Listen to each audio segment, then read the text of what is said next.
Pidato berapi-api anggota parlemen Inggris ini bela Nabi Muhammad.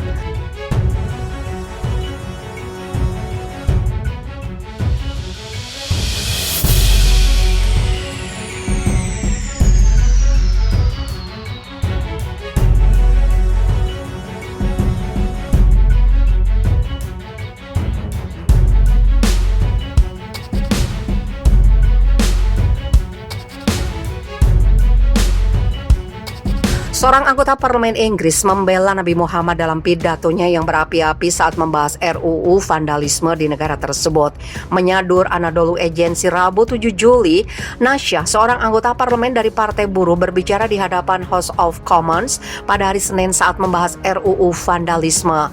Undang-undang yang diusulkan tersebut akan mengkriminalisasi vandalisme patung dan mengurangi kerugian emosional dari tindakan tersebut. Jika disahkan, undang-undang tersebut akan menjatuhkan hukuman 10 tahun penjara bagi siapapun yang terbukti melakukan vandalisme. Undang-undang yang diusulkan ini akan menempatkan hukuman maksimum 10 tahun bagi orang-orang yang merusak atau menyerang patung, menegaskan dalam hukum Inggris hukuman yang jauh lebih tinggi untuk menyerang patung, katanya. Yang menimbulkan pertanyaan, mengapa seseorang diberi hukuman yang jauh lebih berat karena menyerang patung batu atau besi dibandingkan dengan merusak tembok batu atau gerbang besi, terutama karena secara fisik mereka identik, tidak ada yang hidup, tidak dapat dilukai atau perasaan mereka terluka dan terbuat dari elemen yang sama. Namun untuk satu hal ada yang lebih penting, saya hanya bertanya, mengapa, sambungnya. Dalam pidatonya, Shah menyoroti masalah yang dihadapi oleh umat muslim di Inggris dan di seluruh dunia ketika menyangkut pencemaran nama baik terhadap tokoh yang menjadi panutan. Sebagai seorang muslim, bagi saya dan jutaan muslim di seluruh negeri ini dan seperempat populasi dunia yang juga muslim, setiap hari dan setiap tarikan nafas tidak ada satu hal pun di dunia yang kita peringati dan hormati lebih dari Nabi Muhammad Sallallahu Alaihi Wasallam tercinta.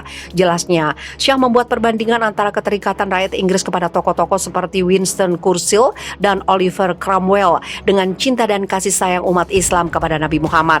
Anggota parlemen dari partai oposisi tersebut juga menekankan harus ada perlindungan yang sama seperti yang diberikan kepada tokoh-tokoh Inggris tersebut kepada tokoh yang dianggap penting oleh komunitas lain.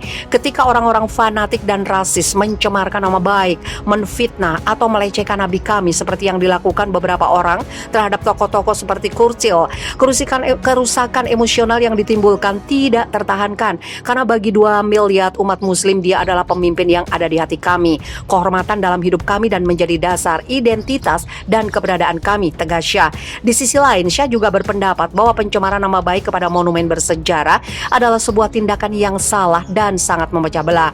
Bagi mereka yang mengatakan itu hanya kartun, saya tidak akan mengatakan itu hanya patung karena saya memahami kekuatan perasaan Inggris ketika melihat sejarah, budaya dan identitas kita. Ini bukan hanya kartun dan mereka bukan hanya patung, mereka mewakili, melambangkan dan sangat berarti bagi kita sebagai manusia, kata Shah.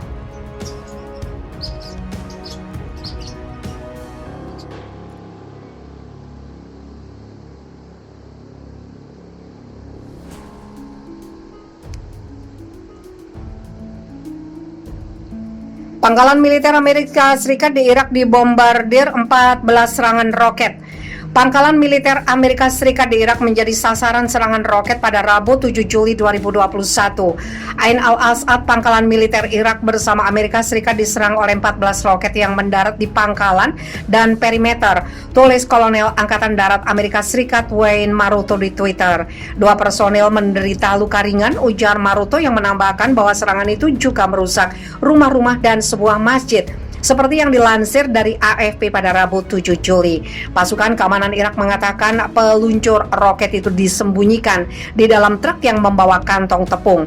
Serangan pada Rabu 7 Juli 2021 adalah terbaru yang menargetkan fasilitas militer dan diplomatik Amerika Serikat di Irak yang diduga pelakunya yaitu kelompok bersenjata pro-Iran dalam pasukan paramiliter yang didukung negara.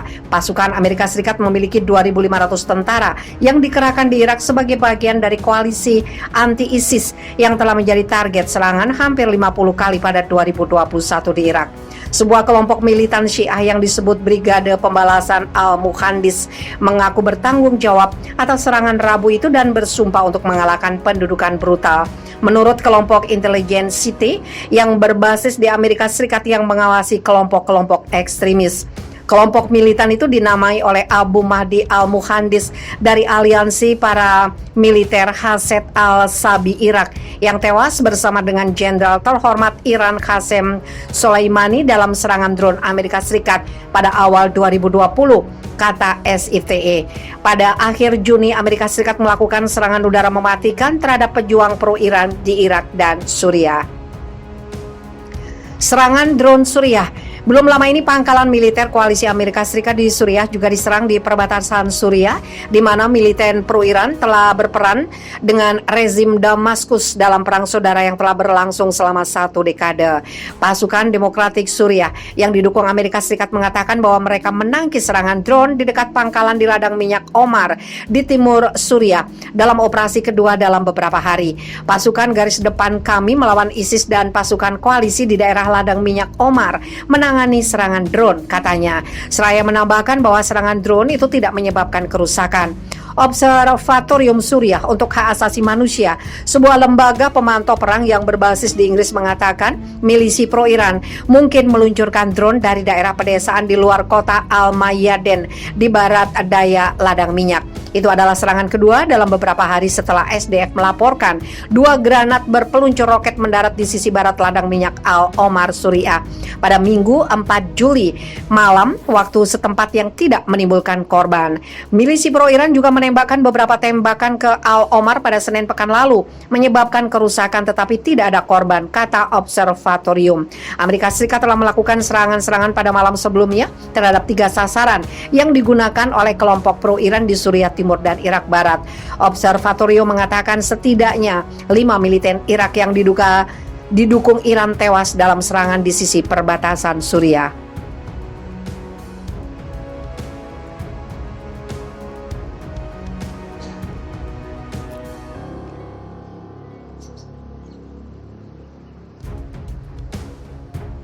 Kim Jong-un dikabarkan pingsan hingga kudeta. Ini hasil pengamatan Korea Selatan. Pemimpin Korea Utara Kim Jong-un dikabarkan pingsan dan dikudeta. Namun hal ini dibantah oleh Badan Intelijen Utama Korea Selatan. Menurut mereka, Kim Jong-un saat ini sedang menangani urusan negara dengan normal. Menyadur Yonhap Rabu 7 Juli, pernyataan itu muncul setelah desas-desus yang menyebar menyebut bahwa Kim Jong-un tidak sadarkan diri setelah menderita pendarahan otak. Rumor juga mengatakan pemimpin Korea Utara itu sedang mengalami kudeta yang dipimpin oleh pamannya sendiri Kim Pyong-il dan kini terpaksa menyerahkan kekuasaan. Kami memutuskan bahwa spekulasi tentang kesehatan Kim tidak berdasar, kata Badan Intelijen Nasional dalam sebuah pernyataan yang dikirim kepada wartawan.